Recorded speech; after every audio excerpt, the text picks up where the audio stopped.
Bueno, ya mandé el link, así que ahora esperaría un minuto y arrancaría. Perfecto.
Bueno, ya pasó el minuto, Mauricio, diría que si querés arrancar.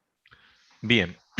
Bueno, entonces ahora vamos a empezar con la realizabilidad de Clini, que es el primer trabajo en realizabilidad que existe desde el año 1945. ¿Sí?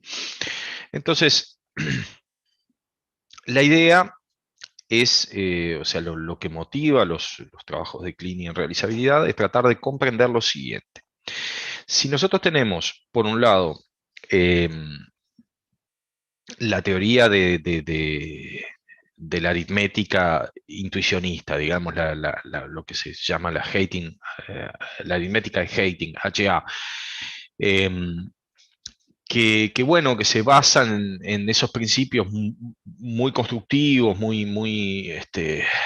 de tener una disciplina, de ofrecer construcciones explícitas de los objetos matemáticos. Y tenemos, por otro lado, una teoría de las funciones de la aritmética, las funciones recursivas de la aritmética, es decir, las que corresponden a construcciones que son cálculos, que son manipulaciones de los números en función de reglas precisas de cálculo. La pregunta es si hay un vínculo entre una cosa y la otra. ¿Sí? Esa es como un poco la pregunta general. De paso aprovecho para responder algunos planteos, uno sobre el tema de la diferencia entre el constructivismo y el intuicionismo. Bueno, el intuicionismo es una versión radical del constructivismo.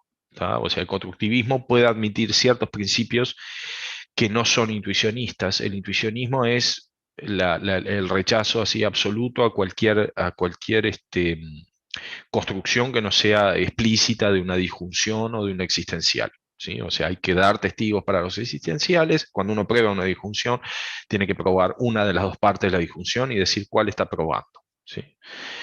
Eso es el intuicionismo. Hay ciertas versiones de constructivismo, o sea, de hecho el constructivismo tiene distintas maneras de decidir dónde hacer el corte, digamos, en función de otros principios no intuicionistas que se admitan como válidos en las demostraciones. Nosotros vamos a hablar del principio de Markov, que corresponde al constructivismo de la escuela soviética. Vamos a hablar hacia el final, que es un principio justamente que no es válido en el intuicionismo. Por supuesto es clásico, no hay ningún problema, en el mundo clásico funciona, pero constituye como un escalón intermedio. Entonces, la idea es, existe la matemática clásica, existe el constructivismo, pero el constructivismo es como una colección de corrientes de distintos niveles de restricción sobre las pruebas clásicas, digamos. Y la más radical de todas es la de Brouwer, que es el intuicionismo. Bien. Otra cosa que me consultaron, aprovecho para responder, es sobre la teoría de Zermelo-Fraenkel y su vínculo con la teoría de conjuntos de Cantor. Cantor construye, o sea, define, mejor dicho, una teoría de conjuntos, que es una teoría que es muy liberal en el manejo del axioma de comprensión, es decir, las cosas que uno puede definir a partir de propiedades, los conjuntos que uno puede definir a partir de propiedades. Eso rápidamente hubo gente que se eh, dio cuenta, que advirtió que eso conducía a determinadas paradojas. Típicamente, por ejemplo, la paradoja de Burali-Forti en la teoría de ordinales, lo que hace es que si uno considera el conjunto de todos los ordinales, como se decía en esa época, llega al problema de que ese conjunto satisface todas las propiedades de los ordinales, por lo tanto es un ordinal, porque es un conjunto al mismo título que todos los otros ordinales, pero que entonces tendría que pertenecer a sí mismo. Entonces, el problema es que la relación de orden en los ordinales es la pertenencia, y entonces tendríamos un orden donde hay un elemento que es estrictamente menor que sí mismo, y eso es absurdo, ¿sí? La paradoja de Burali-Forti. Entonces, durante mucho tiempo se pensó, bueno, la definición de ordinal es un poquito técnica, nos quedó mal, la vamos a pulir un poquito y va a quedar bien y va a funcionar, hasta que Russell apareció con su paradoja, que no sé, capaz que vale la pena incluso que yo corte por un instante acá y sencillamente escriba una cosa en la tableta que no había previsto mencionar en los slides, pero que es bien fácil de ver porque además se la pueden explicar a cualquier liceal que esté cursando matemática. Consideren la paradoja de Russell, ¿no? El conjunto de los X tal que X no pertenece a X, ¿sí? Entonces llámenle a este conjunto R por Bertrand Russell. Entonces, lo que sucede es que para R pertenecer a sí mismo, necesariamente tiene que satisfacer la propiedad de los elementos que pertenecen a R, es decir, tiene que no pertenecer a sí mismo, y recíprocamente, si R no pertenece a sí mismo, entonces R pertenece a sí mismo. Tan simple como eso. Paradoja de Russell. ¿Ah? Muchos la deben conocer. Paradoja de Russell. Este es el mismo del Tribunal Russell, es un filósofo de enorme importancia en la historia que hizo muchas cosas además de ocuparse por los fundamentos de la matemática. ¿Qué les quiero mencionar sobre esto? Bueno, es el problema, digamos, que plantea la paradoja de Russell, es el problema de pegar muy abajo en la línea de flotación de la teoría. O sea, decir, bueno, miren, en realidad, olvídense de los ordinales, de que los van a prolijar, que van a mejorar la definición. En realidad, la pertenencia no está funcionando por una razón muy, muy básica, muy sustancial. Lo que plantea Zermelo, la teoría de Zermelo-Fraenkel, ZF, esencialmente Zermelo es el que contribuye a resolver estos problemas y Fraenkel lo que introduce es el axioma de reemplazo, que es un axioma técnico que creo que voy a pasar de hablar de él por ahora, pero digamos lo pueden encontrar en los textos de teoría de conjuntos, pero digamos, Zermelo lo que plantea es, bueno, vamos a disciplinar el axioma de comprensión. Esto es lo que normalmente llamamos axioma de comprensión, es decir, definir conjuntos usando propiedades, ¿no? Bueno, el axioma de comprensión de Cantor lo que dice es cualquier cosa define un conjunto, cualquier propiedad que se pueda escribir en términos de la pertenencia define un conjunto. Lo que plantea Zermelo es, bueno, vamos a restringir esto, vamos a pedirle a estos X que pertenezcan a un conjunto que ya previamente está definido, ¿no? Entonces yo podría escribir en general los X tales que phi de X para cualquier propiedad phi o P de X si quieren, para usar, como venimos usando letras latinas para las propiedades. Y esto es una construcción, este es el axioma de comprensión a la Zermelo, ¿no?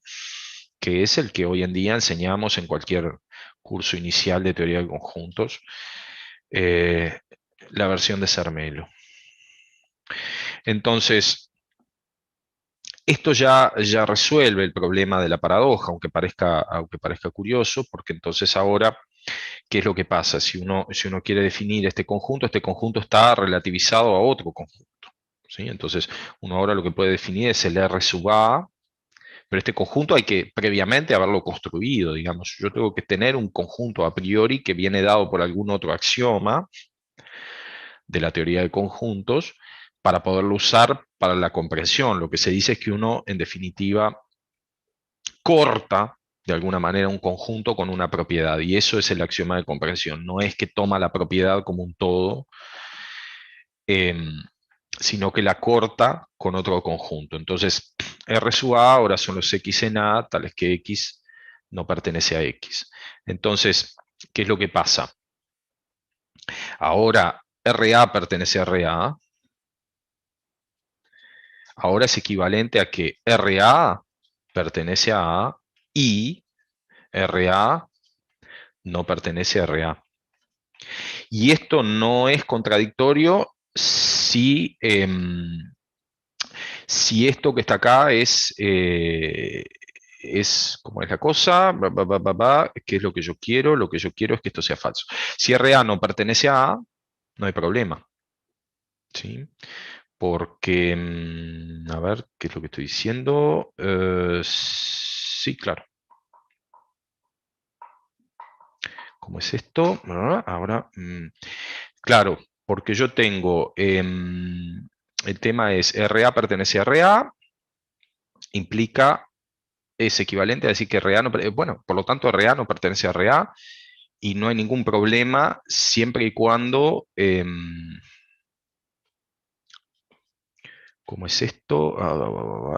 Esto no lo preparé y ahora estoy mirando cómo es el razonamiento acá. Es muy sencillo, esto lo he hecho un montón de veces, pero...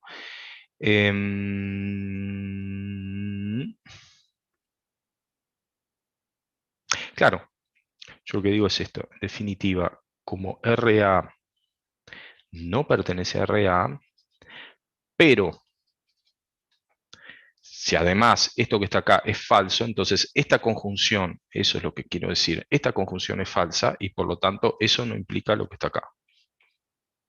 Porque la contradicción, ¿cuál sería? Decir RA pertenece a RA si solo si RA no pertenece a RA, pero no hay ningún problema en decir, bueno, RA no pertenece a RA y además, y RA no pertenece a A, eso no da ninguna contradicción. O sea, en definitiva, lo que yo puedo deducir de esta definición es que RA no pertenece al conjunto A. Cuando yo defino con este axioma de comprensión, defino el conjunto de Russell relativizado a A, lo que puedo concluir con este razonamiento, que ya no es paradojal, es que RA no pertenece a A. Y eso es lo que resuelve el conflicto entre la oposición entre esta afirmación y esta afirmación, ¿de acuerdo? Disculpen que me enredé un poquito ahí. Improvisar no es lo mío. Entonces, volvamos no en clase por lo menos, volvamos a lo que estaba haciendo. ¿Sí? Entonces, lo que digo es, la teoría de Zermelo-Fraenkel es una de las teorías que hay hoy en día más aceptadas, digamos, para fundar la teoría de conjuntos. Hay otras, y surge como respuesta al tema de las paradojas, en particular de la paradoja de Russell, que fue lapidaria en su momento con los fundamentos de la matemática, ¿no? Realmente, digamos, las preocupaciones de Brouwer tampoco es que crecían en un desierto, o sea, crecían en un momento donde había muchas cuestiones que estaban arriba de la mesa que parecía que no estaban funcionando del todo bien, y dependiendo de la perspectiva filosófica que se tuviera, se podía ver eso como una catástrofe y una enfermedad terminal, digamos, del proyecto positivista, reduccionista, o verlo simplemente como bueno, un detalle que nos queda por ajustar. ¿Sí? Y ese era un poco el debate que había, pero nadie decía tenemos una teoría redonda perfecta que ya está cerrada, digamos. O sea, era un momento de cierta incertidumbre, ¿no? Pero bueno, eso siempre, o sea, es interesante ver que en esa época había muchas cosas que se estaban también tambaleando, ¿no? La física. Sí, o sea, a principios del siglo XX, todo el tema del descubrimiento de la experiencia de Thomson, por ejemplo, esa idea de que la velocidad de la luz, si yo me aproximo a una fuente o si me alejo de la fuente, es lo mismo. Entonces, caramba, eso quiere decir que no sabíamos sumar velocidades, o sea, la teoría newtoniana de los campos de velocidades no estaba funcionando y bueno, eso desemboca en definitiva en la relatividad especial, sí, la relatividad especial, que si no me equivoco es como del año 13 más o menos, pero que sí es un momento de marasmo, al mismo tiempo que había un progreso científico, y estoy volviendo un poco al principio, antes de seguir con esto, pero quiero decir, esto me trae cosas a la mente que creo que están buenas y que son interesantes. Antes de em, digamos, de todo este proceso, venía todo un avance tecnológico con todo el tema del vapor, del transporte, de las comunicaciones, un montón de cosas que parecía como que muchos problemas se resolvían en base al conocimiento que ya había, pero por otro lado, a medida que se intentaba profundizar con ciertas cosas y entenderlas un poco mejor, se llegaban a razonamientos paradojales, que nadie tenía una respuesta más o menos satisfactoria sobre qué era lo que estaba pasando y se estaban construyendo de alguna manera explicaciones posibles, ¿no? Entonces es como un periodo muy raro donde la técnica parece muy sólida, pero los conceptos parece como que se descalabran todos, ¿no? Debe haber sido súper interesante y al mismo tiempo angustiante ser un científico en esa época. Em, pero bueno, en fin, volvamos a Clini. Entonces, ¿cuál es el planteo de Clini? Dice, bueno, yo quiero estudiar qué vínculo, qué relación hay, ¿sí? entre, entre la teoría de las funciones recursivas y, y la aritmética intuicionista. Ya estamos en el año 45, ya pasó Gödel en el medio, que en un rato vamos a hablar de él. Este cuento, digamos, no es necesariamente cronológico. Pero digamos, lo que hace Clini es esencialmente reformular los principios de BHK en un contexto ya donde está clara la teoría en particular de las funciones recursivas, ¿sí? Y quiero mencionar algo. Esa teoría de las funciones recursivas podríamos por comodidad llamarle programas simplemente. La idea es que esos programas están todos codificados, ¿sí? Imagínense que de última es un archivo en C o en Haskell o en lo que sea, bueno, pero es un archivo, ese archivo tiene un código, yo puedo todo transformar en números naturales, tal como lo hace mi computadora, y, y también tengo funciones primitivo-recursivas que me permiten, por ejemplo, saber si esa función, cuando yo la ejecuto con una determinada entrada y acoto la cantidad de operaciones y el tamaño de los naturales que yo puedo usar en los cálculos intermedios para hacer la cuenta, me dice si efectivamente después de determinada cantidad de pasos y manipulando una cantidad restringida, acotada de información, yo puedo en definitiva concluir o no concluir. ¿Sí? Ese es el predicado de Gödel, el predicado T de Gödel. ¿Sí? Eso me permite, primero, por un lado, hablar de las funciones en términos de números naturales, ¿no? Y segundo, hablar también de la aplicación.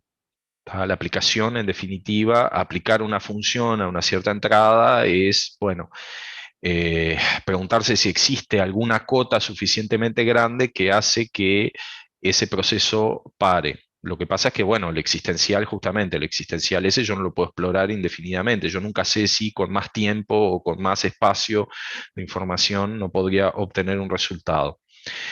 Pero, digamos, yo puedo idealmente trabajar con los códigos de los programas y con afirmaciones que dicen, bueno, si este programa para y converge a determinado número natural, entonces defino determinada noción matemática en función de eso, ¿sí?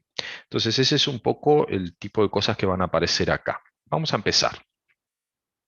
Supongamos que tenemos una teoría de los números naturales, así que tenemos, por ejemplo, la función sucesor, tenemos quizá la suma, el producto, en fin, cierto lenguaje que nos permite hablar de los números naturales, denotar a los números naturales, como se dice en lógica, o sea, escribirlos con mi lenguaje, algunos por lo menos. Entonces, después vamos a ver eso porque pueden haber naturales no estándar en los modelos y bueno, pasan cosas raras, digamos. Pero vamos a trabajar, a circunscribirnos a un cierto lenguaje, ¿sí? Entonces, en ese lenguaje, yo voy a poder escribir fórmulas, por ejemplo, que son igualdades, t igual u, ¿sí? Y entonces, estos cálculos son todos finitos, porque, bueno, yo voy a estar trabajando con la suma de naturales o el producto de naturales, y eso sí, yo en un tiempo finito lo puedo computar, digamos, es algo que siempre va a parar. Y entonces yo puedo definir eh, un predicado, que es el predicado de realizabilidad, que dice cuándo es que un natural realiza una determinada fórmula de la aritmética. En particular voy a decir que el 0 realiza la igualdad t igual u, si solo si cuando yo interpreto t y u en mi modelo de la aritmética en el que estoy trabajando, concluyo que dan el mismo elemento. En definitiva, yo voy a tener acá una especie de ecuación, digamos, bueno, de hecho, una ecuación, y si yo hago las cuentas y llego a la conclusión de que la ecuación se cumple, entonces el 0 es un realizador de la igualdad. ¿Qué cosa es un realizador de una conjunción? Bueno, este n que está acá tiene que codificar un par ordenado. Ese par ordenado contiene justamente un realizador de A y un realizador de B. Observen que yo estoy sustituyendo esencialmente en BHK la idea de prueba de por la idea de realizador de. Pero es exactamente la misma idea. ¿Se acuerdan que era una prueba de A y B es un par ordenado, donde la primera componente es una prueba de A, la segunda es una prueba de B? Ahora estoy diciendo, un realizador de A y B es un par ordenado codificado, porque quiero vivir en un mundo donde todos sean naturales. Entonces, como sabrán, digo en particular, bueno, si ya estamos admitiendo que podemos codificar un programa, perfectamente estamos de acuerdo que existen maneras de codificar los pares ordenados, las suplas en general, bueno, no hay ningún problema con eso, pero digamos, un natural que codifica un par PQ, tal que P es un realizador de A y Q es un realizador de B, bueno, eso es un realizador de A y B. Para OB, de nuevo, un par codificado, donde la primera componente me dice de qué lado estoy jugando, la segunda componente me dice que sé que esa fórmula es verdadera en términos de la semántica esta de realizabilidad. O sea, me da un par PQ donde si P es 0, o bien P es 0 y Q es un realizador de A, o bien P es 1 y Q es un realizador de B. ¿Mm? Después, un realizador de para todo x a de x es el código de Gödel, ¿sí?, de una función recursiva total f de los naturales en los naturales, tal que para todo m natural, f de n es igual a p, y p es un realizador de ADM. Déjenme ver una cosa. Sí, está bien lo que digo. Perfecto. ¿Qué es lo que estoy diciendo acá? Primero, las funciones recursivas pueden ser totales o parciales, ¿de acuerdo? Eso tiene que ver con que hay principios en la definición de las funciones recursivas que pueden hacer que esas funciones se cuelguen, entre comillas, ¿tá? Y no se puede hacer una computación, digamos, interesante, que solamente trabaje con funciones totales, ¿sí? Eso es conocido en la teoría de las funciones recursivas. Yo no me voy a meter en eso, pero eso tiene que ver con, por ejemplo, el principio de minimización. Siempre hay algún principio que genera como una especie de,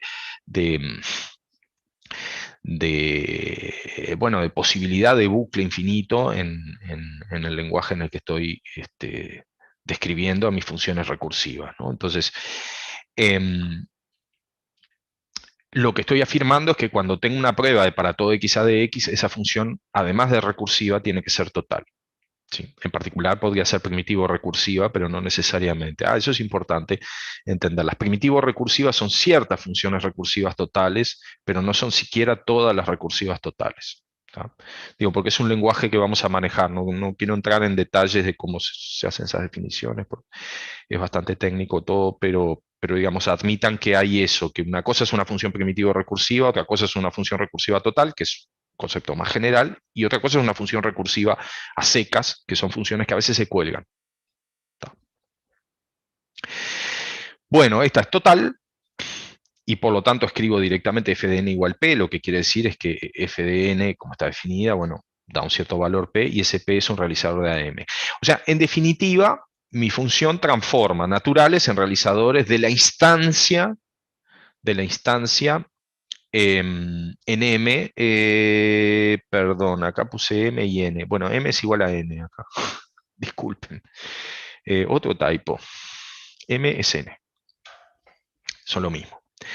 En definitiva, a mí me dan el valor de X y mi función me calcula un realizador de A de X. Esa es la intuición. Bien, y sí, o sea, este N que está acá es M, porque N es el que está fuera de todo. Es el realizador de la fórmula. Bien. ¿Qué es un realizador del existencial? Bueno, ese realizador codifica un par, como ya vimos. Un par PQ, tal que Q es un realizador de ADP. O sea, como ya vimos cuando vimos Brouwer-Heiting con Kolmogorov. O sea, que es una prueba de existe un X tal que A de X, es dar un testigo y una prueba de que el testigo es testigo. Bueno, acá lo que hacemos es, damos un par ordenado donde hay el testigo, que es el P, y el realizador de que P es testigo. ¿Sí? Para la implicación, tenemos una función. ¿Tá? Y esa función es una función a priori parcial, no tiene por qué ser total. O sea, un realizador de A implica B es el código de Gödel de una función recursiva parcial, tal que para todo M, si M es un realizador de A, entonces f de M converge. O sea, yo le voy a pedir a mis funciones que converjan en los realizadores de la hipótesis. O sea, parcial, pero no de cualquier manera. En los realizadores de la hipótesis, pórtate bien, converge afuera, no me importa. Y lo que te pido es que me computes un realizador de la conclusión. O sea, volvemos a la intuición. Un programa que transforma pruebas de A en pruebas de B, ahora se llama un programa en un sentido bien general, que es el de las funciones recursivas parciales, que transforma realizadores de A en realizadores de B. ¿Sí? Y bueno, bottom no tiene realizadores, es lo que corresponde a decir bottom no tiene pruebas. Entonces, digamos, ups, esto. El BHK, si ustedes sustituyen acá prueba D por realizador de E, y si corrigen los typos que yo tengo, tanto en esta como en esta, se dan cuenta que son lo mismo. ¿Sí? Es una traducción de una cosa en la otra. ¿Tá? Entonces, ¿qué es lo que muestra Clini en este trabajo? Bueno, muestra justamente una vinculación entre la teoría de las funciones recursivas ciertas demostraciones de ciertos principios en la aritmética intuicionista. Nosotros vamos a ver algunos ejemplos, déjenme ver un poquito qué fue lo que preparé. Sí, bueno, esto es toda adecuación. Quiero adelantarme un poquito. Bueno, esto es toda la parte de teoría de modelos y después principio de Markov. Bueno, ¿dónde puse? Está. Bien. De lo que voy a hablar es claro, de lo que voy a hablar es de que justamente detrás de una prueba, por ejemplo, de la forma para todo x1, x2 existe un y que cumple cierta propiedad, lo que hay de una prueba intuicionista en la aritmética de Heiting, lo que hay es la definición de una función recursiva. ¿Sí? Ese es el principio que elegí para ilustrar aquí. Pero para llegar a eso hay que pasar por la noción de, definimos la realizabilidad, la noción de adecuación. Vamos a ir avanzando de a poco. ¿Cuál es el teorema? El teorema clave acá es probar que todo lo que yo puedo demostrar en aritmética de Heiting, entonces es realizable. ¿Sí? Para probar esto, lo que hay que probar es la adecuación de la semántica respecto a la realizabilidad, a la NJ, es decir, a la lógica intuicionista con los axiomas correspondientes de la aritmética. Ahora, ¿Qué quiero decir? Esto es clave. Nosotros vamos a hablar de modelos un montón de veces. La noción de modelo es una noción que en el fondo es bastante vaga porque hace referencia a una semántica. Cuando uno habla de un modelo, de una teoría, de lo que está hablando es de una manera de interpretar esa teoría que tiene una correlación con las demostraciones que uno puede hacer en esa teoría, a saber normalmente que todo lo que yo puedo demostrar en esa teoría sea cierto en el modelo, cierto en el sentido en el que ese modelo considera la verdad. La idea es que cuando uno hace realizabilidad, uno considera que la verdad es lo que es realizable o realizable por un realizador bueno, como vamos a ver, bueno entre comillas, como vamos a ver en la realizabilidad clásica. Pero digamos, la idea es que cuando uno tiene una semántica, sea lo que sea esa semántica, la adecuación lo que dice es, mi sistema de deducción me permite obtener cosas que son ciertas en el modelo. Esa es la adecuación. Entonces, cuando uno enuncia este principio, dice, si en la aritmética de Hayting yo pruebo A, entonces A es realizable, lo que estoy diciendo es, en definitiva, lo que diríamos a la Tarski, en los modelos de Tarski, todas las cosas que se pueden demostrar en la teoría son ciertas en el modelo. Esa es la intuición. Ahora en un ratito vamos a hablar de los modelos de Tarski, que son los que normalmente tenemos en la cabeza en matemática, en los cursos clásicos de matemática. Bueno, y acá justamente estoy contando eso, es afirmar que el sistema formal prueba secuentes que son verdaderos en la semántica. ¿Qué significa que un secuente sea verdadero para la realizabilidad? Bueno, significa que cuando yo tengo un secuente de esta forma, de ciertas hipótesis se deduce esto, que existe una función recursiva que lleva realizadores de las hipótesis en realizadores de la conclusión. En particular, cuando yo tengo algo de este tipo, lo que tengo es una deducción pura en la Hayting Arithmetics, entonces esto se escribe así, pero digamos, a priori, lo que estoy diciendo es que logré deducir en la aritmética de Hayting,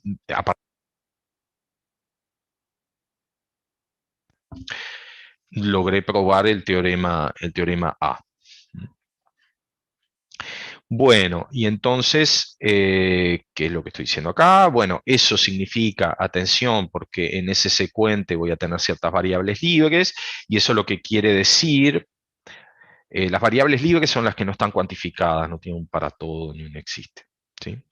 Entonces, estas son todas fórmulas, ¿verdad? G1 hasta GK, y entonces para cualquier instanciación de las variables libres del secuente y para cualquier K-upla G1 GK de realizadores de esas instancias, de las fórmulas, f de g converge, del vector g, este que está acá, converge a un realizador de A. O sea, afirmar que un secuente es verdadero es eso.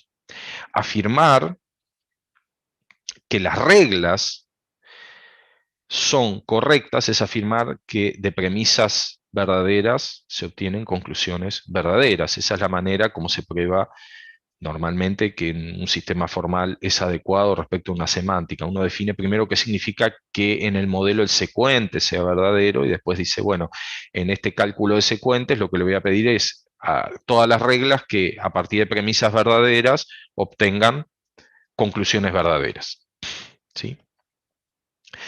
Bueno, entonces acá nos vamos a meter, vamos a mirar un poquito alguna regla, ejemplo, regla de o eliminación, es la única que vamos a ver, simplemente para convencernos, es todo cálculo con funciones computables, funciones recursivas, como se le quiera llamar. Este es el formalismo que estamos utilizando, ¿sí? Y entonces, por ejemplo, vamos a ver el cálculo con la regla, o sea, vamos a ver la adecuación, perdón, de la regla de eliminación de Long, ¿sí? Entonces, pin, pin, pin, vamos para adelante. Bueno, supongamos que gamma implica A o B, gamma A se deduce C y gamma B se deduce C son verdaderos. ¿Qué quiere decir eso? Bueno, ese gamma le vamos a llamar, yo que sé, G1, GK, como habíamos dicho hoy, ¿no?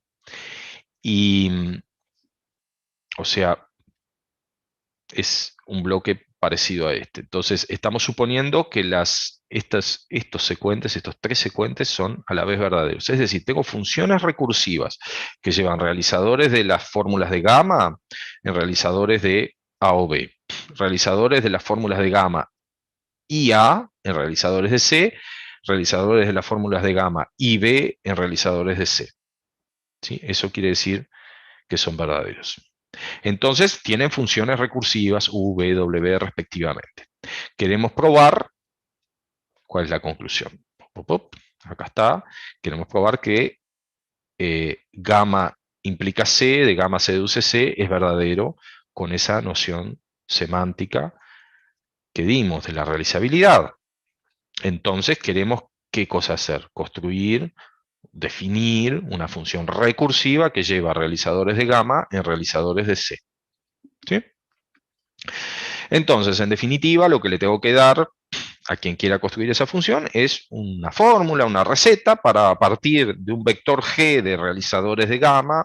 Yo escribo así de esa manera un poco resumida, compacta, lo mismo que escribía acá, o sea, G1, GK, realizadores de G mayúscula 1 hasta G mayúscula K, respectivamente. Entonces, decimos que queremos, en base a eso, construir un realizador de C. ¿Sí? Entonces, bueno, con la primera función, que es la única que sabe computar a partir de ese vector G, porque las otras precisan más información, con la función U, computamos el código, por eso le pongo esas esquinas, el código de un par ordenado MN, que es un realizador de A o B. Ese par ordenado MN contiene un realizador de A y un 0, que me indica que estoy del lado de A, o bien un realizador de B y un 1, ¿sí? Que me indica que estoy del lado de B. Entonces proyectamos sobre la primera coordenada y obtenemos un M. Si ese M es 0, entonces lo que yo sé es que el otro, la otra coordenada es un realizador de A. Y ahora llamo a la función V. La función V, calculada en N, me produce un realizador de ese, bueno, en NG, ¿no? Acá tengo otro typo. La V necesita también el vector G, pero el vector G es mi hipótesis de trabajo, ¿no? Entonces, yo llamo la función V en G, N, en el vector G y N, tiene un argumento más V que U, y eso me da un realizador de C. Esa función está necesariamente definida y converge a un realizador de C. Y si M es 1, hago lo mismo con W. Y esto es un proceso de decisión, este es un if then else en cualquier lenguaje de programación y por supuesto en el lenguaje de las funciones recursivas eso se puede hacer. Entonces, en definitiva, ese pseudocódigo que yo les estoy dando ahí corresponde a una función recursiva que da una función que lleva realizadores del secuente gamma en realizadores de C, y por lo tanto gamma tesis C es verdadero, suponiendo que gamma tesis A o B, gamma A, C implica C y gamma B implica C son verdaderos. Bueno, les invito a quienes, sobre todo ustedes que son, supongo, en general informáticos, que intenten escribir, digo, no es difícil, son cosas que llevan un rato, pero son ejercicios de programación en pseudocódigo, esencialmente, escribir en pseudocódigo cómo serían los otros argumentos que permiten probar que todas estas reglas son adecuadas. ¿Sí? No tiene más misterio que jugar con las hipótesis. Ahora, esto tiene ciertos corolarios, ¿no? Que justamente permiten entender cuáles son las consecuencias que uno puede extraer de esta semántica. ¿Sí? Si ustedes tienen una ecuación de la forma, por ejemplo, para todo x, t de x igual u de x, que es verdadera. Bueno, esa ecuación es trivialmente realizable por el código de la función que lleva n en 0. ¿Sí? Me estoy permitiendo escribir esto de esta manera. Eso quiere decir, considero la función constante nula, que es una función recursiva, y su código de Gödel. ¿Por qué? Y bueno, porque si esta ecuación es cierta, quiere decir que para todos los valores de x, esta igualdad se cumple, y si se cumple, su realizador es el 0. Por lo tanto, lo que necesito para realizar el para todo es algo que, dado cualquier natural, me devuelve el 0, y bueno, eso es esta función. En particular, digo, también para entender un poco cuál es ¿Cuál es el sentido que tiene esto y qué cosas no resuelve? O sea, el teorema de Fermat, por ejemplo, tiene un realizador trivial, porque esencialmente, o sea, lo que hace Fermat es plantear en ciertas hipótesis una cierta inecuación, ¿sí? Entonces, em, les invito a simplemente verificar que el código de esta función es, es un realizador trivial para el teorema de Fermat, ahora que sabemos que es un teorema, ¿no? Porque el punto es que sabemos que esto tiene demostración,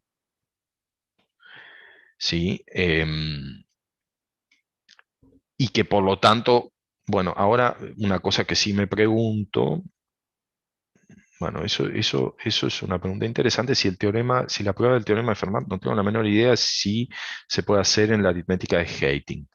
Pero digamos, piensen en cualquier enunciado, no necesariamente tendría que ser el de Fermat, pero digamos, cualquier enunciado que ustedes sepan que se cumple en el modelo, ¿sí?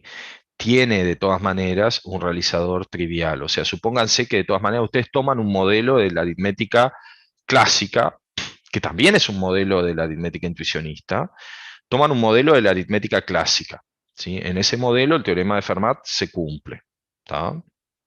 Vamos a suponer que bueno, no es suponer, digo, aceptar que, bueno, está universalmente aceptado que ese teorema es cierto. Digo, yo no lo leí, no leí la prueba, pero por supuesto, digo, es a esta altura algo que mucha gente muy competente ha verificado. Entonces, en ese modelo, el teorema este se cumple. Como la realizabilidad, observen que la realizabilidad también parte de los cálculos que yo estoy haciendo en mi modelo preciso, donde estoy interpretando todos estos términos. Entonces, en ese modelo el teorema de Fermat se cumple. Y este enunciado que está acá representa el teorema de Fermat, o sea, lo que está diciendo es que, bueno, que si n es diferente de, ¿cómo es esto? Si n es diferente de 2, entonces, y x es distinto de 0 y y es distinto de 0, entonces esta ecuación no tiene solución, ¿sí? Bueno, el código de una función que agarra un argumento de esto, un argumento de esto, un argumento de esto y devuelve la identidad, el código de la identidad es un realizador de esa fórmula. Es un realizador trivial, ¿sí? Y eso porque, bueno, porque todas estas desigualdades son esencialmente, bueno, son cosas flecha bottom de ecuaciones, entonces, bueno, invito a que miren un poco eso en función de las definiciones, pero es simplemente distinguir casos y hacer un análisis, ¿sí? de casos, pero efectivamente tienen entonces un realizador que no dice nada sobre el teorema de Fermat, o sea, el punto, lo que yo quiero indicar con esto es que, bueno, un realizador a veces puede dar mucha información sobre un determinado teorema y en otros casos puede ser, en las cosas ecuacionales en general no es muy interesante. Bueno, para todo x, p de x o no p de x es realizable si solo si p es decidible. ¿Por qué? Esto sí es interesante mirarlo porque es fácil sin hacer una discusión de casos ni nada, es fácil entenderlo, casi sin hacer una discusión de casos. Porque, ¿qué es lo que pasa? Si ustedes tienen un realizador de para todo x, p de x o no p de x, entonces lo que quiere decir es que a ustedes le dan un natural, ustedes tienen una función recursiva, que ustedes les dan cualquier natural, y esa función recursiva computa un par ordenado que les dice, una de las coordenadas les dice de qué lado tienen que ir, si del lado de P o del lado de no P, ¿sí? Y la otra coordenada lo que les da es un realizador de P. Pero eso lo que significa es que en definitiva, a partir del realizador pueden saber de qué lado de la fórmula tienen que ir y viceversa, si ustedes tienen una fórmula que es decidible, entonces el realizador sencillamente lo que hace es calcular si la fórmula es verdadera o es falsa en ese punto. Decidible quiere decir si hay un algoritmo, una función recursiva que pueda saber si P se cumple o no se cumple. Entonces ustedes construyen el realizador sencillamente, primero testeando con ese algoritmo de decisión si la propiedad P en ese X se cumple o no se cumple, y después construyen el par ordenado con un if then else, en definitiva, y tienen su realizador. ¿Tá? Entonces, em, justamente esto aclara un poco el panorama de otra pregunta que me hacían hoy, que tiene que ver con el principio del tercero excluido, en definitiva. Cuando uno dice un argumento uniforme, uno está diciendo un argumento, si yo quiero probar A o no A, o sea, si yo quiero tener un argumento uniforme para A o no A, es decir, un argumento que diga que eso en definitiva es un axioma de mi teoría, lo que tengo que tener es un argumento que funcione independientemente de quién es A. Yo acá lo que estoy diciendo es, tengo un principio de tercero excluido, pero que funciona solo para aquellas fórmulas que son decidibles algorítmicamente. Eso es lo que pasa con el constructivismo, en particular de hecho, con el intuicionismo. O sea, uno necesita poder saber si la propiedad es cierta o no para poder realmente probar P o no P. ¿Sí? Ese es el tipo de algoritmos que podemos construir para el tercero excluido en el intuicionismo. Si yo estoy trabajando en lógica clásica, bueno, eso es cierto y punto. Es un axioma de mi teoría y el argumento entonces no mira quién es P, no le importa quién es P. El argumento es uniforme en P. Este no es uniforme en P, depende de un algoritmo de decisión. Y de hecho, el algoritmo de decisión está dentro del realizador. Entonces, en términos de la realizabilidad del realizador, tampoco es uniforme en los P que son decidibles. Es un algoritmo que integra dentro otro algoritmo que es un algoritmo de decisión para P. Bueno, la aritmética de Heyting. Bueno, yo me adelanté acá, primero dije, bueno, de la aritmética de Heyting se deduce que algo es realizable y primero probé nada más que la adecuación respecto al sistema NJ, pero todavía no hablé de quiénes son los axiomas, ¿sí? O sea, la aritmética de Heyting son axiomas para la aritmética más las reglas de deducción de la lógica intuicionista, ¿sí? Bueno, hay varias presentaciones posibles, la idea es dar axiomas para darle propiedades a los números naturales. Presentamos una versión minimal basada en el sucesor y el principio de inducción. ¿Ah? El lenguaje en el que se escriben es el primer orden con el lenguaje de primer orden con una constante 0 y una función s de aridad 1. ¿Sí? Entonces la idea es, ese es el sucesor, y, o sea, representa una función, y la constante 0, bueno, más representa el natural 0, obviamente. Bueno, los axiomas son simples, hay tres axiomas, uno que dice que el cero no es el sucesor de nadie, otro que dice que el cero es una función inyectiva, y el tercero que dice que para toda fórmula de primer orden, eh, si para todo x, a de x implica a del sucesor y además a de cero, entonces para todo x a de x. Por las dudas, quiero aclarar cómo se interpretan estas flechas. Esto es una notación currificada que se llama a veces de la implicación. Piensen por un instante, porque de hecho eso es un poco el motivo, además de con el cual vamos a trabajar en realizabilidad, piensen que la flecha es un espacio de funciones. Entonces, si yo les doy un espacio de funciones de dos variables, yo puedo pensar ese espacio de funciones como un espacio de funciones de una variable que devuelven funciones de una variable. ¿Tá?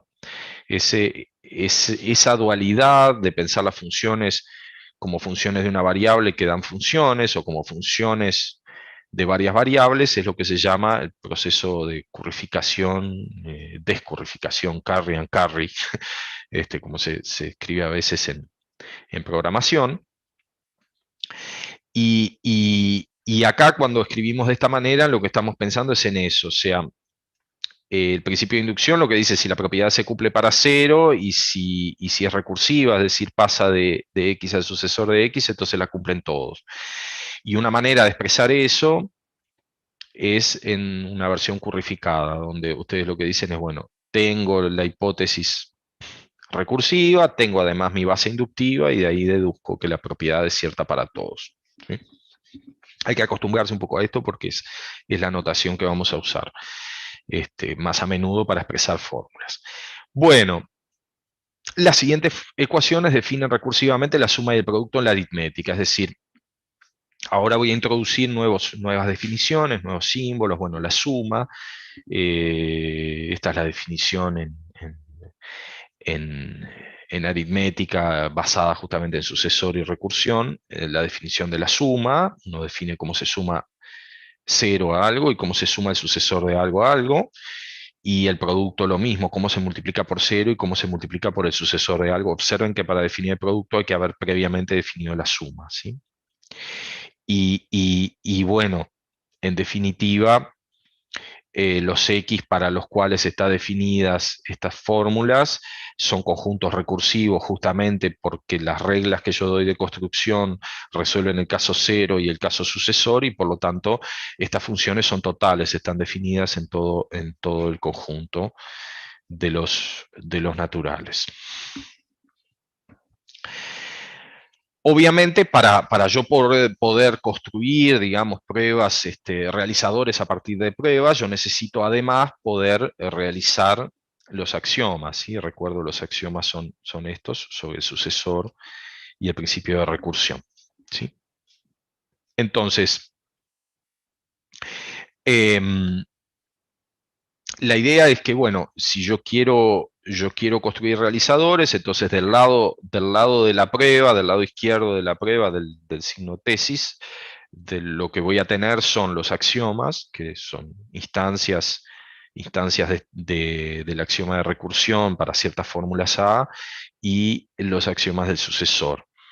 Y para construir realizadores a partir de esas demostraciones, necesito poder realizar lo que está a la izquierda. Recuerdo que la idea es que cuando yo digo que un secuente es verdadero, lo que estoy diciendo es que a partir de realizadores de las hipótesis se construyen recursivamente realizadores de la conclusión. Entonces, para construir realizadores de la conclusión, si del lado izquierdo del signo tesis tengo axiomas, tengo estos axiomas, entonces necesito realizarlos. Entonces, es fácil ver también que estos axiomas se realizan sin problemas. Por ejemplo, que x en el sucesor, o sea, la función que para cada x, perdón, el sucesor en la identidad, el código de la identidad, en definitiva, yo tendría que haber puesto también código acá. El código de la función que a cada x le asocia el código de la función identidad es un realizador de esta implicación, ¿sí? ¿Cuál es el tema? Fíjense que, o sea, este es un caso sencillo de los que podemos analizar sin escribir nada. Cuando sucesor de x, cuando yo escribo esto, en definitiva, sucesor de x igual a 0, esta fórmula en el modelo en el que estoy trabajando es siempre falsa, esta ecuación es falsa, ¿sí? Entonces,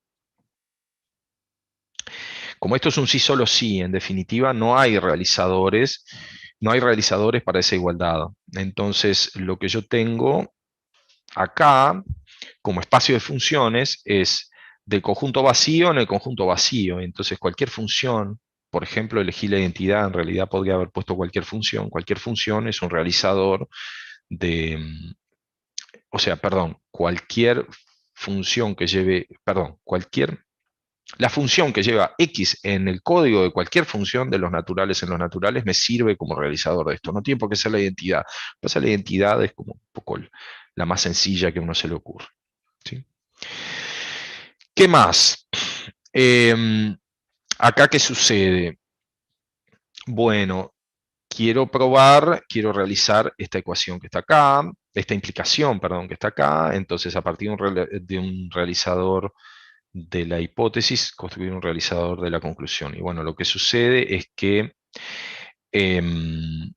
o bien Sx es igual a S de Y, en cuyo caso X también es igual a Y en el modelo, y por lo tanto lo que estoy llevando es el 0 en el 0, y por lo tanto acá sí es importante que esto sea la identidad resuelve el problema, o bien estas dos cosas son distintas, y por lo tanto estas dos cosas también son distintas, y entonces lo que tengo es simplemente cualquier función me hace el trabajo, en particular la función identidad. En definitiva, lo que necesito es una función que lleva cualquier par de naturales en el código de la función identidad. E insisto, tendría que haber puesto dos corners más acá en identidad, porque no es la identidad, sino el código de la identidad, ¿sí?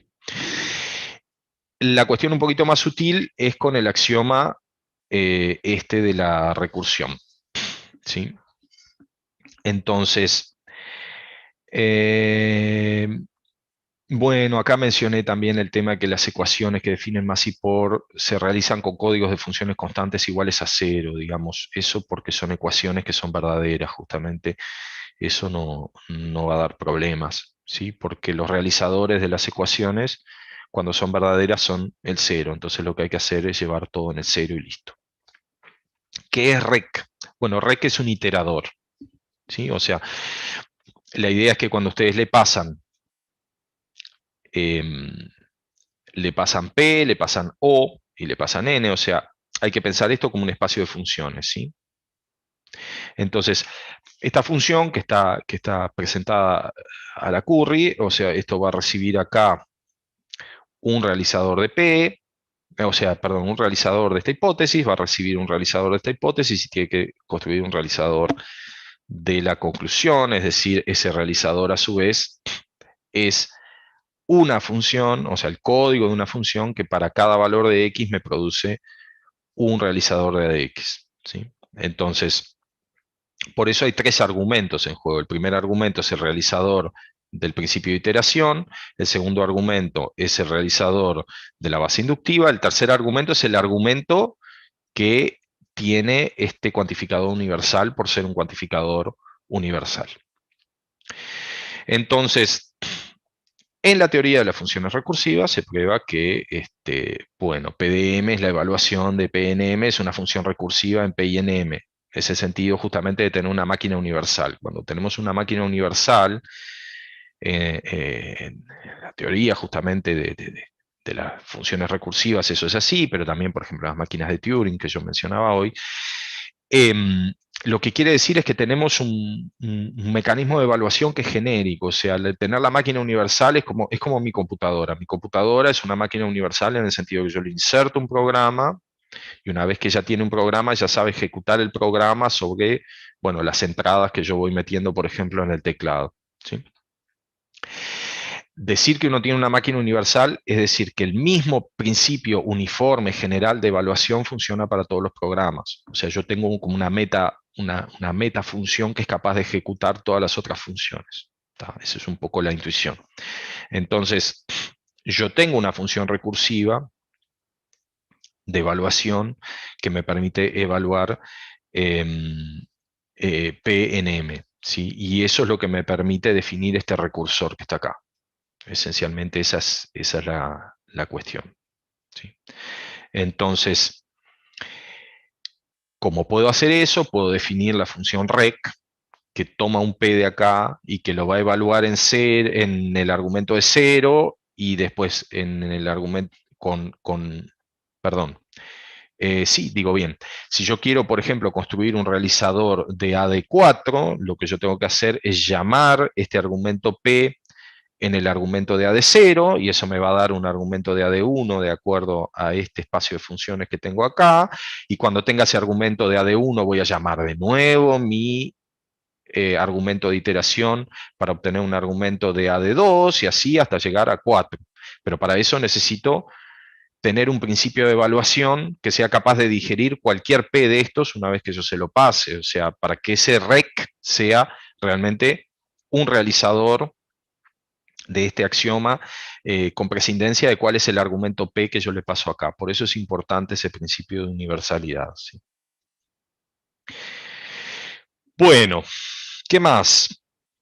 Em, Retomando el principio de adecuación, entonces, en definitiva, como los axiomas de HA son realizables y las reglas de inferencia son realizables, tenemos la adecuación de la Hating Algebra, de, de la Hating Arithmetics. En definitiva, cada vez que yo pruebo un teorema de la aritmética de Hating, ese teorema viene de regalo con una función recursiva que es un realizador.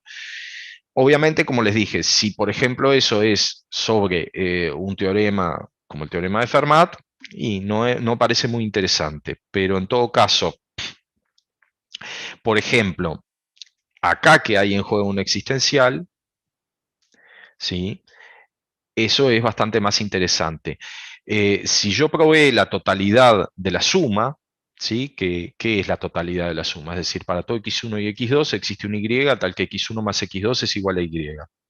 Entonces piensen un poco qué es lo que hace eso, ese realizador. Ese realizador es una función, o sea, el código de, si me permiten voy a empezar a omitir el código de porque es medio pesado.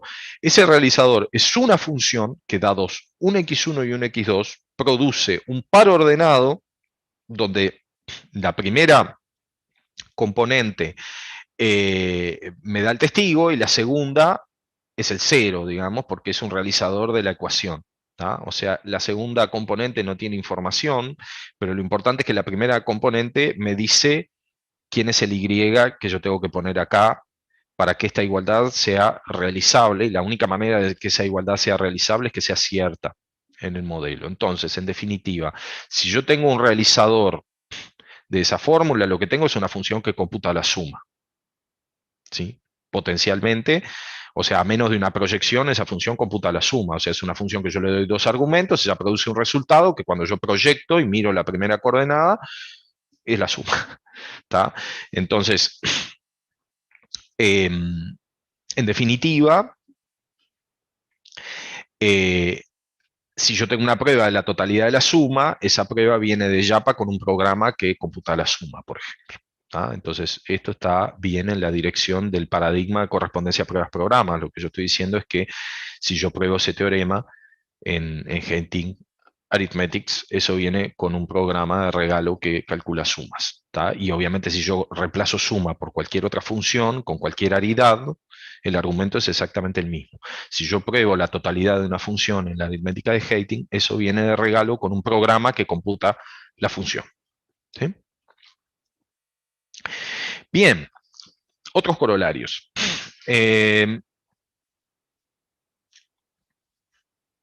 Bueno, es una ecuación. Bueno, es eso que les acabo de decir esencialmente. Em, si es una ecuación de la forma t igual u, entonces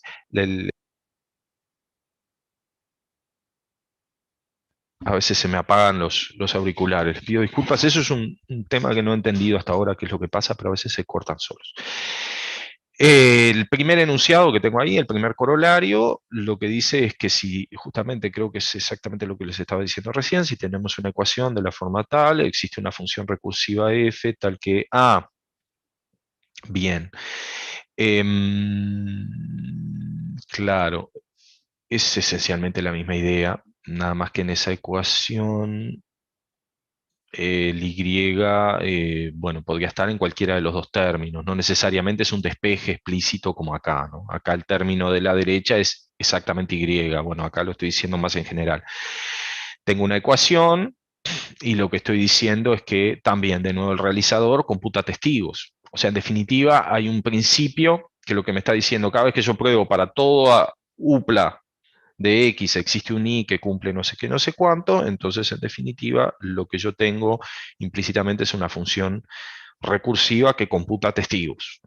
¿sí? Em, Observen que entonces, y esto tiene que ver ya con lo que hablábamos hoy acerca de los predicados que son decidibles,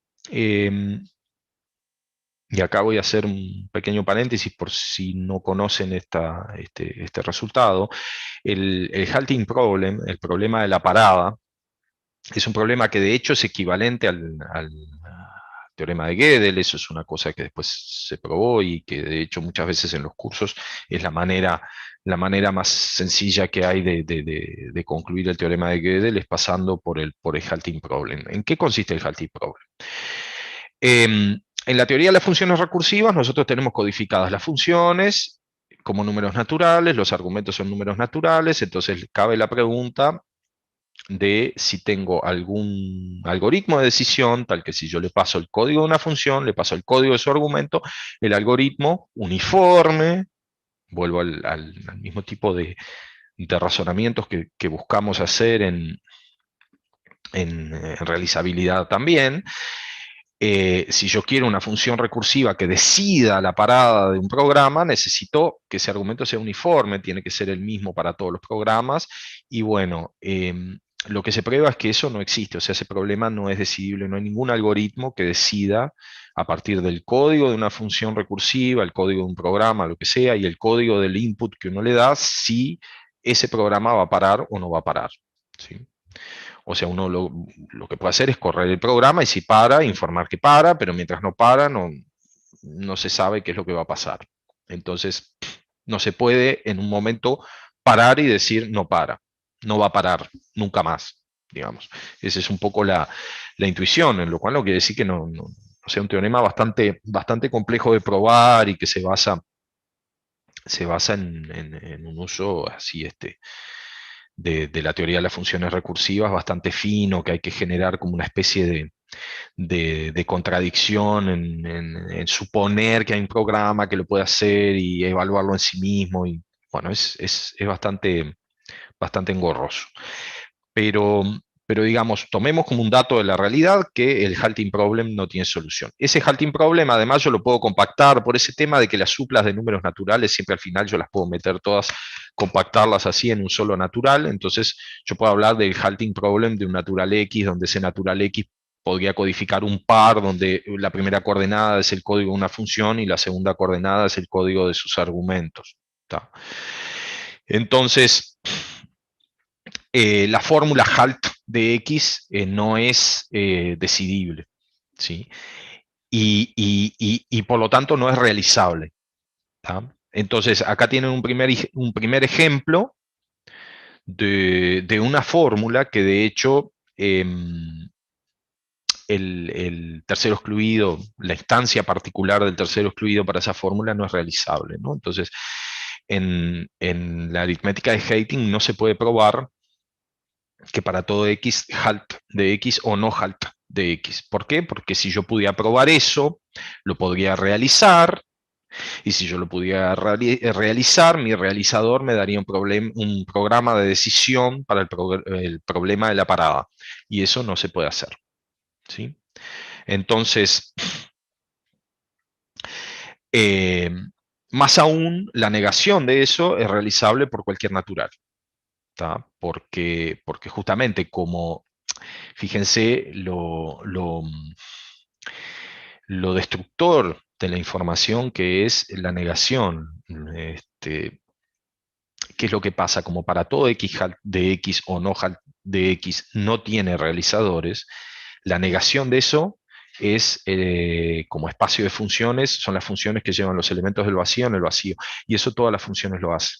Entonces paso de un resultado que es profundo e interesante, creo yo, que es que no hay un programa de decisión para el problema de la parada, a cuando escribo lo que eso significa en términos de una negación, es decir, la implicación de existe un programa de decisión implica bottom, eso desde el punto de vista de los realizadores no da ninguna información. ¿Sí? Entonces, bueno, la negación es realizable por cualquier cosa y bueno, en definitiva en el modelo de realizabilidad en el que estamos trabajando, de la realizabilidad de Clini, estamos viendo que el principio del tercero excluido en general es falso, por supuesto, para las fórmulas que son decidibles, que tienen un algoritmo de decisión, para esas es verdadero, pero solo para esas. ¿Mm? Sin embargo, bueno, por supuesto, en la aritmética de Peano, que es la aritmética de Heyting más el principio del tercero excluido, digamos, o la variante de lógica clásica que ustedes quieran trabajar, como vimos acá, el poner el axioma de la doble negación en lugar de el axioma de ex falso Quodlibet, como le dicen, que de falso se deduce cualquier cosa, poner este otro axioma, que en definitiva lo que dice es que si ustedes logran probar la doble negación de algo, probaron el algo.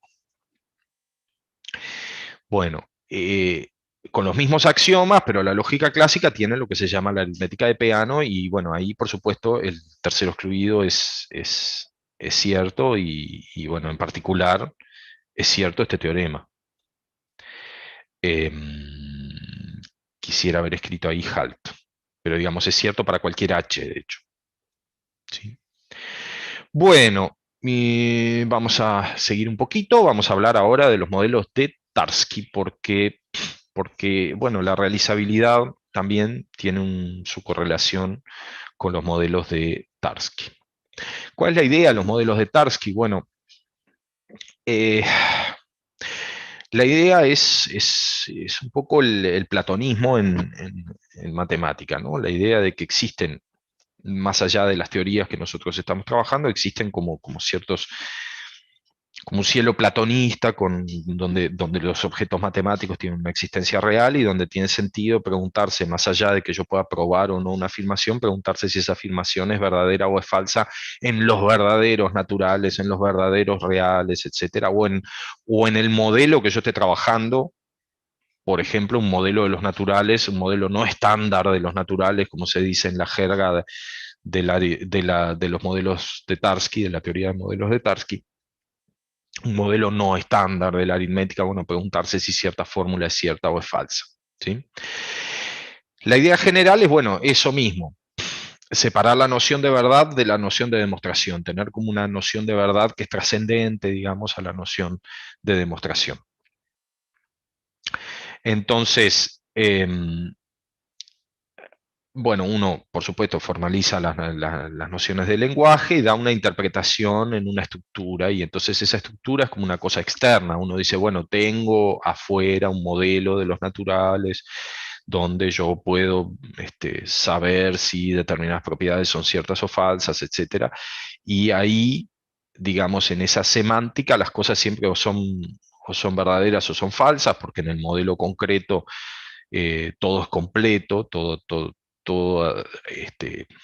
la pregunta sobre si algo es verdadero o es falso siempre tiene una respuesta, más allá de que yo la sepa dar con una demostración o no.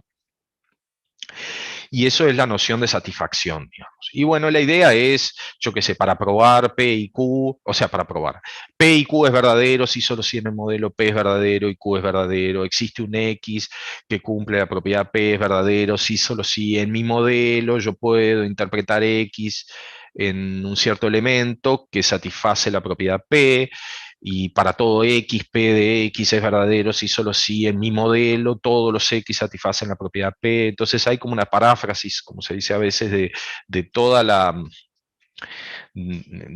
lógica formal dentro de un contexto no formal, digamos, que permite como reescribir eso en términos como de algo externo a la lógica, digamos. ¿Ah? Em, Implícitamente, bueno, la verdad en el modelo es completa, es lo que les decía recién. La noción de demostración, en cambio, vive en el lenguaje. ¿Sí? Una prueba es un objeto sintáctico, las nociones de verdad y demostrabilidad están relacionadas. Si una afirmación es demostrable, es cierta en todos los modelos, adecuación. Y si una afirmación es cierta en todos los modelos, entonces es demostrable, y eso se llama el teorema de completitud de Gödel.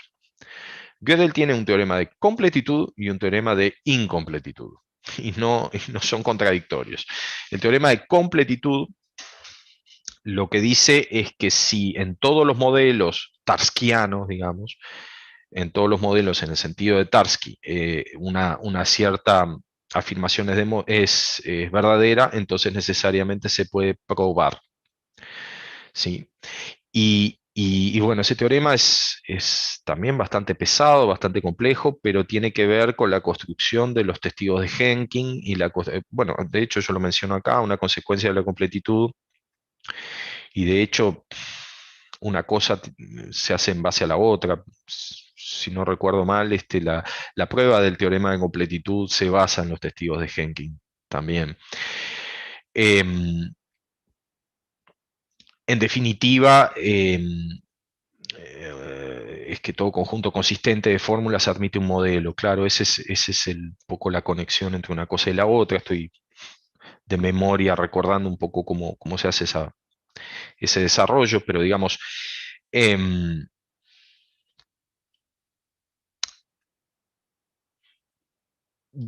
lo que se hace para probar esto es pasar por la construcción de un modelo, basado en la sintaxis, ¿sí?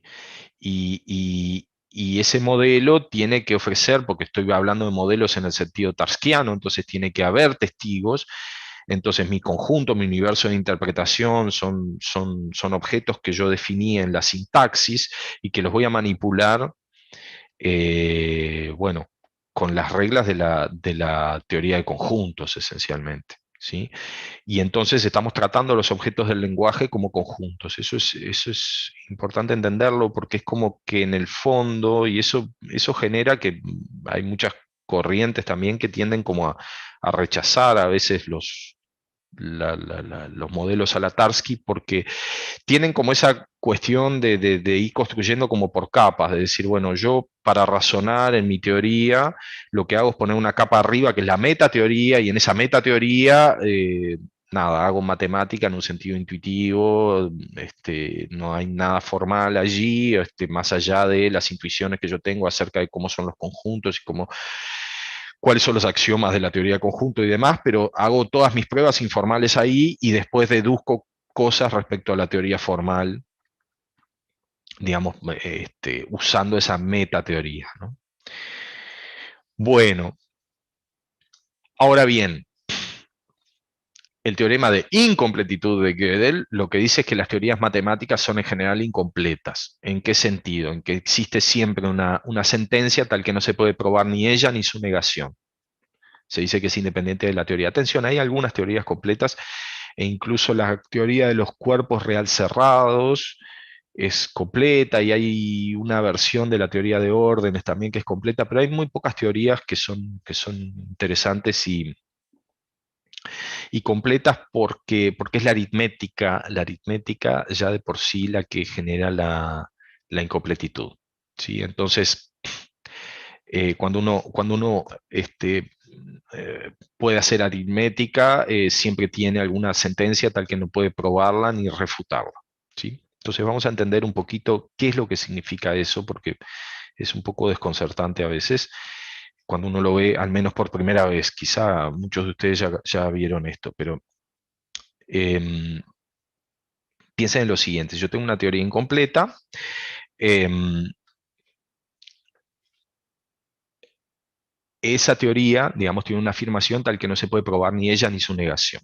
Entonces, yo le puedo agregar a esa teoría la fórmula o la negación de la fórmula. Y lo que voy a obtener a continuación, si yo supongo que esa teoría que tenía era consistente, si yo le agrego la fórmula o la negación de la fórmula, en definitiva voy a obtener una teoría que también es consistente, porque si fuera inconsistente, entonces yo podría deducir la otra fórmula, la que no estoy poniendo. O sea, si en mi teoría el agregar A me da una inconsistencia, entonces es porque en mi teoría yo puedo deducir no A.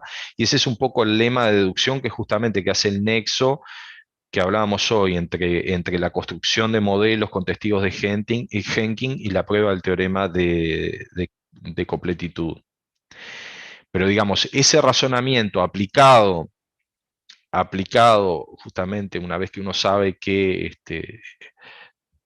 un modelo de la aritmética es incompleto, bueno, me permite decir que, bueno, cualquier afirmación que yo tenga, tal que no puedo ni probarla ni probar la negación, yo la puedo agregar y sigo teniendo una teoría consistente.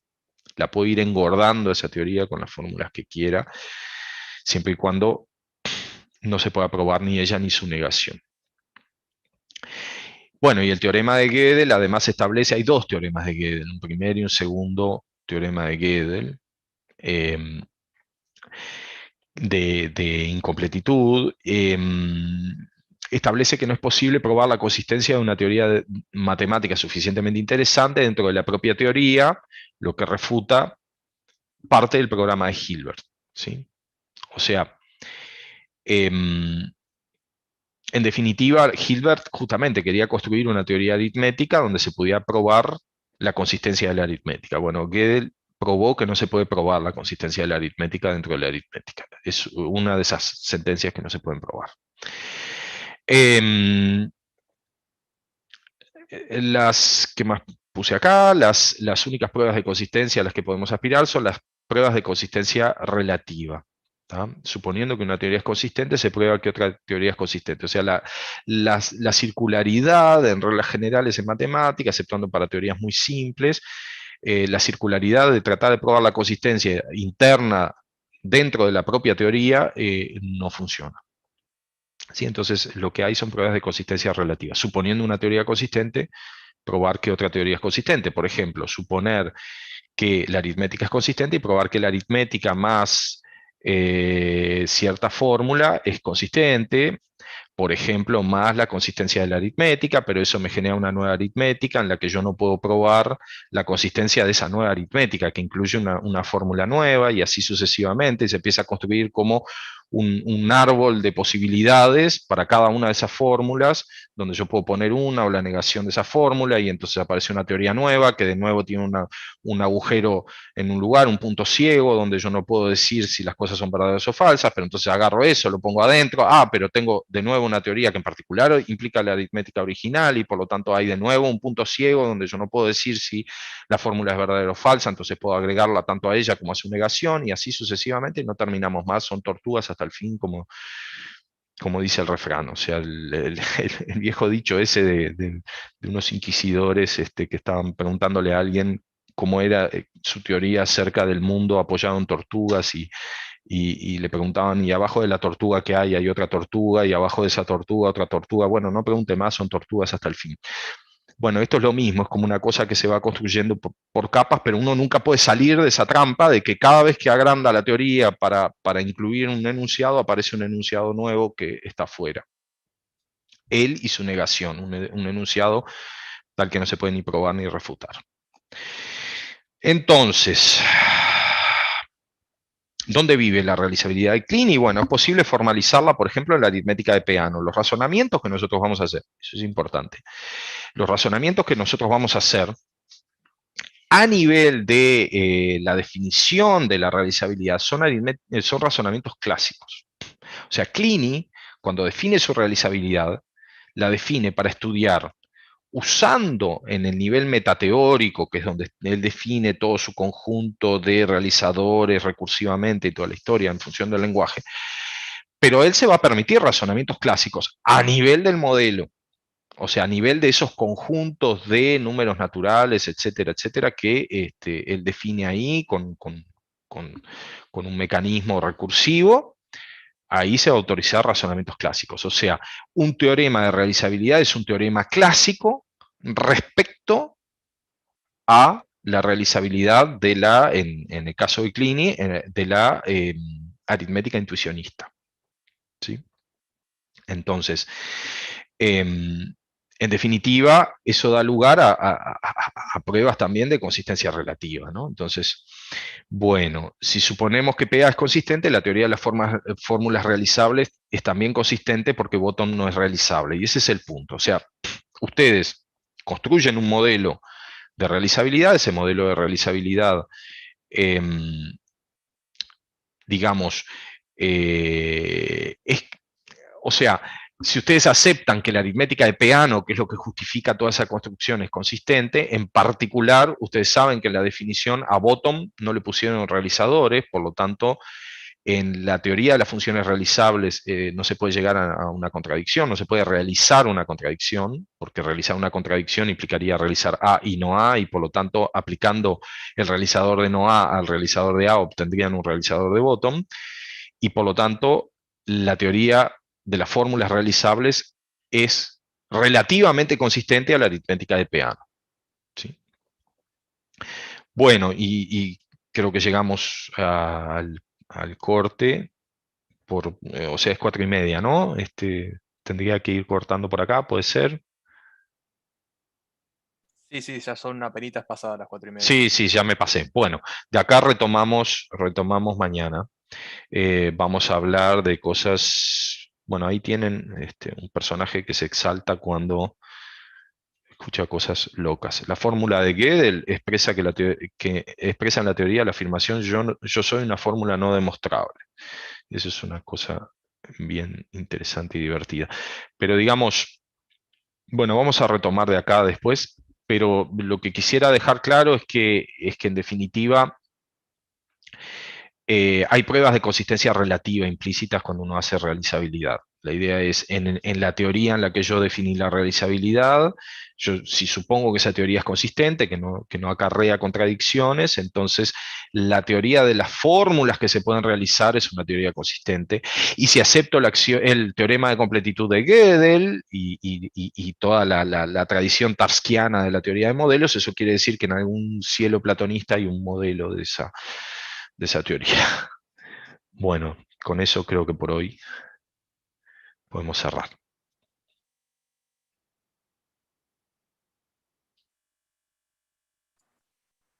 Bueno, perfecto. Cortamos el stream entonces y nos vemos Bueno, mañana. mañana, ¿a qué hora? ¿Y cuarto o y media? Diría, Ahora vemos, ahora arreglamos esa parte. diría Perfecto. 25 como para... Está. Para Pero, estar bien seguros de que está todo andando. Pero ya hicimos una claro. prueba hoy que... Perfecto. Sí, sí. Perfecto. Ah, te Bien. están Bueno, pidiendo esperen que corto el el stream. PDF. Bueno.